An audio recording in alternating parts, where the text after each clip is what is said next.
오늘의 사회 이슈를 김민정 기자가 종합해드립니다. 오늘의 이슈 포커스입니다.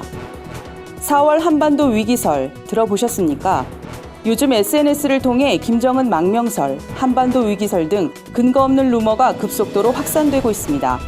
미국 항공모함 칼빈 스노의 출동과 함께 북한의 추가 도발 가능성이 제기된 데 따른 것으로 풀이되는데요. 정부는 확인되지 않은 말들에 국민들이 현혹되지 않도록 주의를 당부했습니다. 주변국들의 움직임이 급변하면서 대선 주자들도 안보 이슈에 주력하는 모습입니다. 더불어민주당 문재인 후보는 북한의 핵 도발이 계속된다면 사드 배치가 불가피하다는 입장으로 선회했고, 국민의당 안철수 후보도 더 이상 사드 배치를 반대하지 않는다며 한미동맹의 중요성을 강조했습니다.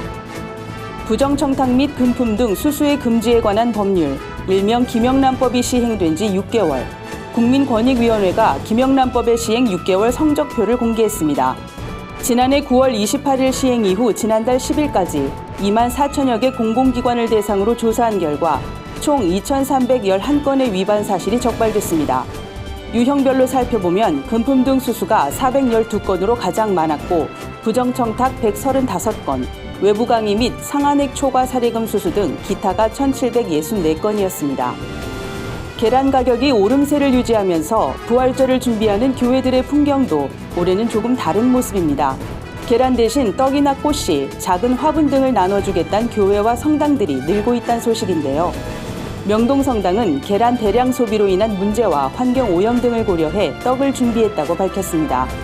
대형 유통업체들도 할인 행사를 자제하는 분위기입니다. 한 대형마트 관계자는 올해는 부활절이라고 특별히 행사 등을 준비하지 않고 있다며 연말까지는 계란값이 크게 떨어지지 않을 것으로 전망한다고 말했습니다.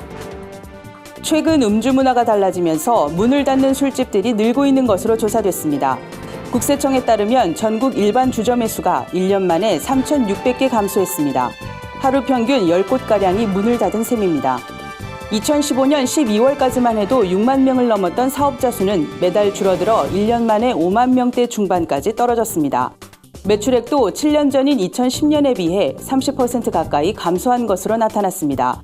이처럼 주점업이 부진한 것은 혼자서 술을 먹는 혼술족의 증가와 함께 지속된 경기 불황으로 2차 회식 문화가 사라지고 있는 추세가 반영된 것으로 보입니다. 온라인 플랫폼 등을 통해 불특정 다수 대중에게 자금을 모으는 크라우드 펀딩의 성공 사례가 50%에 육박하는 것으로 나타났습니다. 금융위원회에 따르면 최근 1년 2개월간 153개 기업이 9,985명의 투자자들로부터 224억 원의 자금을 조달한 것으로 집계됐습니다. 기업당 평균 1억 5천만 원꼴입니다. 특히 영화와 뮤지컬 등 문화 콘텐츠 분야의 성공 사례가 크게 늘고 있는데요. 영화 눈길, 7호실, 뮤지컬 미드나잇 등 모두 19건이 성공했습니다. 구티비 뉴스 김민정입니다.